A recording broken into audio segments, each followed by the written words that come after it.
Here we are on the passenger side, and I'm setting up to finish drilling out all the spot welds. And I've got my drills lined up. I've actually got 2 of them. It makes things go a little quicker. Got my cordless with the little bit. That's an 1/8 inch bit. It's a double-sided bit, works out great. Then I got the bigger Black & Decker. This thing's just a monster torque drill with my bigger bit right there. So you start with this one. So the holes that we got to do, let me center this. So there you go. So you can see the spot welds here. Boom, boom, boom, boom. Here, here, here, here. They're going to go back to here, this area here. That's where the cross member is. So we're going to drill those out. So, and you may have noticed that I'm wearing my official orange gloves. And maybe some of you are thinking, why? Is he afraid to get his hands dirty? No, it's not afraid to get my hands dirty. What it is when you drill like this is what you get. That's what you get. See? And that makes fantastic metal slivers that you think you got out, and in the middle of the night you roll over and you catch your hand on something and it, sears you with pain, and you got a stinking metal sliver. So they suck. That's why. Okay, so we'll be back when we drill these out. I have 3 holes in the passenger side that need to be patched, and here's how I do it. Basically cut the hole out. All right, there you go. Cut that baby out, and then I lay it on a piece of sheet metal that in this case it's just a little bit thicker than what I'm working with. I trace it out, I use the grinder, and I cut it out. And I put that. See? There's this one. There's the new one. So you can see, I just started tacking it, and I want you to see there's just a little bit of daylight. This will go up. See, I got to push that up, and that'll go up, and that'll be flush. But we have a hump here. So I hammered a contour in there, so that'll go up. So I'm just gonna tack this all the way around, and when I'm done welding it, you'll never know it was there. After about an hour's worth of work, we went from this old floor piece to that. Pretty nice. So we just got that one to do, and that one, and that one. So we got a little more work cut out, but this one here looks pretty. Very nice, very nice. Look at that. Very nice. Onward and upward. Here I am getting ready to put in the second patch, and voice is a little bit hoarse, so forgive me. So I've cut this piece out, and there it is. You can see. And we're going to duplicate this in sheet metal and weld it in, just like I did the first one. So we'll be back when we got that cut out. Okay, so I've got the right side cab mount fitted, just rough fit really. I don't have it welded in, but you can see I got it in there.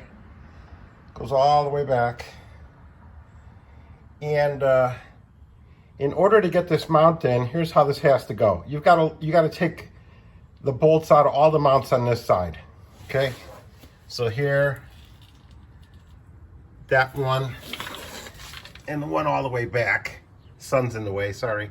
But you got to pull those all out. You got to jack this up a little bit. See?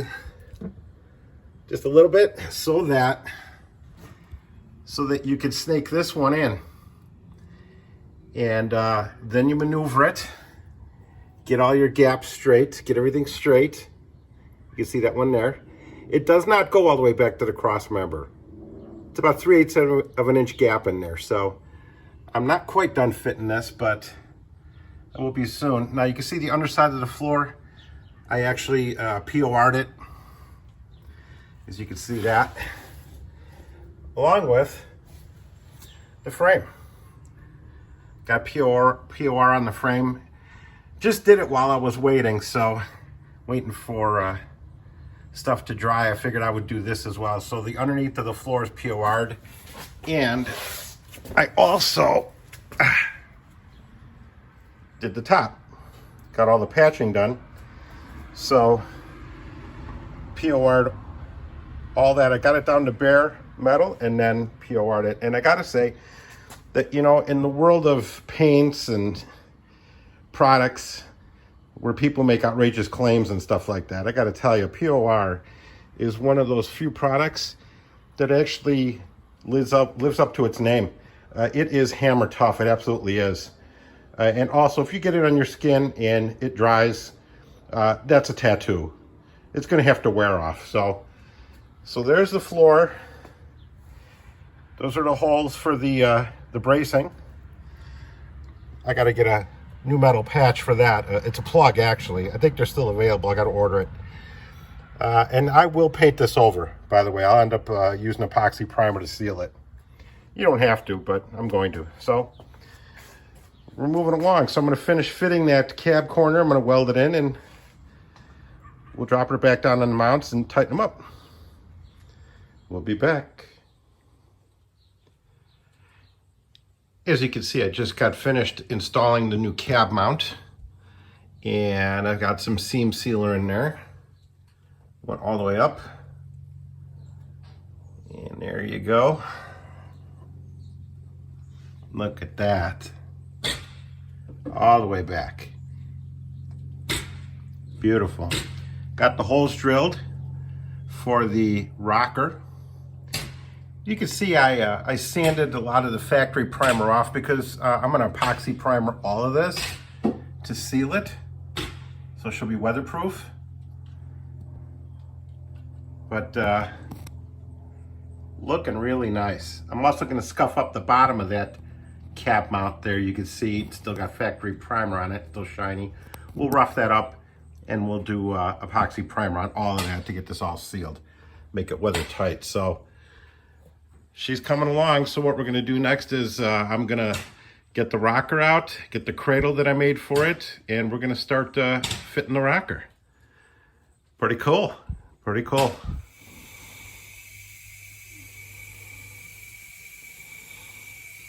So I started welding the A and B pillar, and this is the initial welding,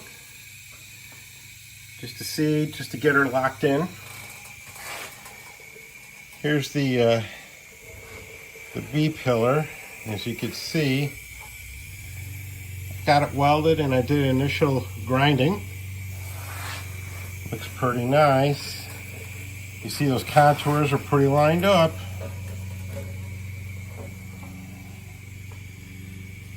Nice. So, you know, when you're doing finish work like this, I'm using a 36 grit disc. And, you know, you can use the grain when you're grinding to show you where the low spots are, so you can see all the low spots there. Those are welding low spots that I can either weld and fill or a light skim coat of Bondo, but just got a little touch up to do there, and that baby will be done. So the only other thing I have to do is the B pillar, which I still got a little adjustment to do, but things are going great. There's the A pillar. Still need a little work. Still need some grinding on the inside. But we'll finish some welding, some grinding. And once I get the A pillar to be finished like that one, then we'll do a little bit of Bondo and we'll be ready to go. We'll DA this whole rocker with 80 grit, and we'll be ready for prime. So we'll be back when that happens. She's coming along. So today I was working on the passenger side of the truck. Got the rocker hung and welded in, and I got the bodywork mostly done, as you can see. And not a huge amount of Bondo, really. Not very much at all. You can see I have my contour sanded in there beautifully. Thank you. There's the A-pillar. And honest to God, I took about 10 tries to do this particular shot. And there's a construction crew that apparently had nothing else better to do than to build an airport or whatever next to my house today. And so they've been screaming and yelling, and they finally went away so I can get this shot. So we're gonna do some epoxy primer all over this to seal everything. And the other benefit is after this is all one color, it makes it easier to fine tune the bodywork. So I've also got the seam sealer applied, as you can see. And you can see my spot welds. So you may ask, Chris, why didn't you grind down your spot welds? Well, there's a couple reasons. Number one, I don't want to spend the rest of my life grinding spot welds. You know, I got better stuff to do. Pet the dog, watch TV, you know. But number two is, if you've ever been to an auto assembly line and you see how they build cars, it's all about speed, economy of motion, and doing just good enough to get the job done. So spot welds work great, right? But you know, when you saw some of the previous videos where I was splitting them, you can pop them. And with just the right amount of force, you can pop them. And sometimes they pop, and sometimes they tear a little bit of the base metal, right? But you can pop them. So what I do is I grind most of the weld away and leave a head, like a mushroom, okay? Like a rivet. And it makes it a little bit stronger. Now, nobody's gonna see these. This is all about structure, right? But they're just a little bit stronger, you know? Now, do you have to do it that way? No, you don't have to do it that way. You don't. Don't listen to me. You don't have to. I've only been working on cars for 40 years or so. So what do I know, right? So don't do it like that. Grind them down all the way, okay? Disappoint your mother. That's fine. Break her heart, okay?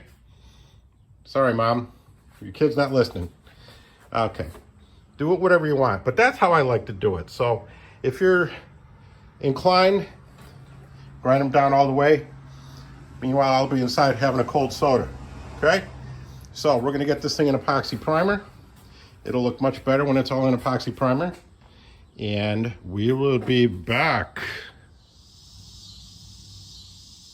So here I got the passenger side coated with the epoxy primer. And the purpose of this is to seal out moisture, to seal any bare metal, and to seal the bodywork that you have down. You can put bodywork on top of it if you want to. We might have to do a little bit, but it doesn't look bad at all. So I may end up like the other side doing just a 1 or 2 coats of polyfill over it and block sand it, and I'll be done. But this is what she looks like. There's the floor pan. Came out beautiful. The A pillar. The B pillar. The floor. Right? And the C pillar. You can't really tell much now, but came out really nice. The bodywork is really good for this step. This is my step A. B is a fine tuning, and then C is to scuff for paint. That's how I do it, like I said. Now, the little history on me, I started an auto body business back when I was about 20. And I just fell in love with cars. My older brother, 10 years older than me, had a couple 69 Z28s when he was like 21 or 22. So I was always out on the driveway with him working on those things, he was showing me how to set the dwell and how to do timing and all that stuff. But that's what really ignited, I think, my love for cars and trucks. But I really enjoyed the auto body part because, you know, you could take a vehicle that looks like a complete wreck and you could completely rebuild it, which I just found fascinating. It's like, it's really cool. So, but the problem was that's not what I was doing a lot of. I was doing a lot of just collision and rental cars that got banged up and stuff. And what I wanted to do was restoration and custom painting. And that's not really what I was getting. I was doing a lot of just insurance and just boring work, not creative. And I'm nothing but creative, I gotta be honest with you. So I gave it up and pursued a career in the automotive field. Started at service writing. I ended up doing management, working for Chrysler, then working for Mercedes, working for AM General, and ended up with Chrysler in a position that, pretty sure I'm the only one in the country that has this position. I'm a service sales administrator, which is a fancy word to say that I sell service. So, but back to this. So, as you can see, she's still curing, so we'll leave it for the evening. But just came out really beautiful, I think, just really nice. For primer, it's a good first step. So we will be back. I'll be back. Well, we have another lovely day in Illinois, and the truck hasn't been out of the garage in a couple of weeks, at least all the way. So I thought I'd take this opportunity to pull it out and let her sit in the sun for a while, bask in the joy, and just to do a basic where are we now on the truck. So as you can see, we've got the passenger side all welded up. Got my first coat of epoxy primer on there. I got to do some finish sanding, some contouring. I'm going to put another coat of feather fill on it and then block it, and we should be ready to go. You can see the floor is all done. I showed you that in the previous video. And we'll walk around the front. I started to clean up the frame a little bit because we're going to put some POR on that. I'm going to POR the whole frame so it'll look nice. So you can see, clean that up nice. I'm going to walk around the front. There's the big girl. The driver's side. We got that side also done. I've got the epoxy primer on it, then I've got the polyfill on the joints there. You can see that just needs to be blocked. Okay, so the great thing about this milestone is that structurally everything is done on this truck. These rockers are welded in, all the bracing is welded in, all the welding is pretty much done. And if you've ever worked on a project, you know, medium or large project, I would say this qualifies as at least medium sized project. You know, you spend so much time taking stuff apart, right? And there's just that moment where you kind of turn the corner and you're not taking apart anymore. You're putting together. And that's a great moment. That's a great time because, as I said earlier, I enjoy the bodywork portion, but the painting is really my forte. That's what I really, really enjoy. So reassembling and getting ready for paint is going to be the next step. And I'm really looking forward to it because there's things I'm going to do to this truck that, as I said earlier, that I wanted to do for a long time. And life gets in the way and things get in the way that sometimes keep you from doing things that you really want to do. But now I have the time and I have the opportunity and I'm going to get it done. So you'll have to keep watching to see what I'm going to do, but the project has gone way past just putting rockers on. Now, I'm not going to put out this kind of effort and when I'm done, just have a regular truck. No, I've already got some parts that have shown up that I'll share with you a little later. But I'm also going to be doing some types of graphics package on this truck. I'm working on a concept here. I'm still working it out. I'll share it with you once I get it completely figured out. But this is the exciting part. This is a big moment. So all the structure's done, and we're moving forward to start putting her back together and start doing painting. And we're going to do some suspension work. So as I mentioned before, I have a suspension kit that I had custom made, and I counted it out 14 years ago, believe it or not, and the parts have been in storage. And I've also got a bumper that was made for it, same length of time, 14 years it's been in storage. And I'm gonna put that on there. So when I'm done with this truck, she is definitely gonna stand out, and that's what I enjoy. So thanks for watching, and stay with me because we're gonna do a lot more cool stuff. Hey everybody, thanks for watching the video. I'm gonna be dropping a lot more over the coming weeks and months, detailing exactly step by step how I took this truck apart and put her back together and got her back into this condition. So don't forget to like and subscribe and share, and if you have any questions or comments, put them in below and I'll answer them as quick as I can. So until then, hasta la vista.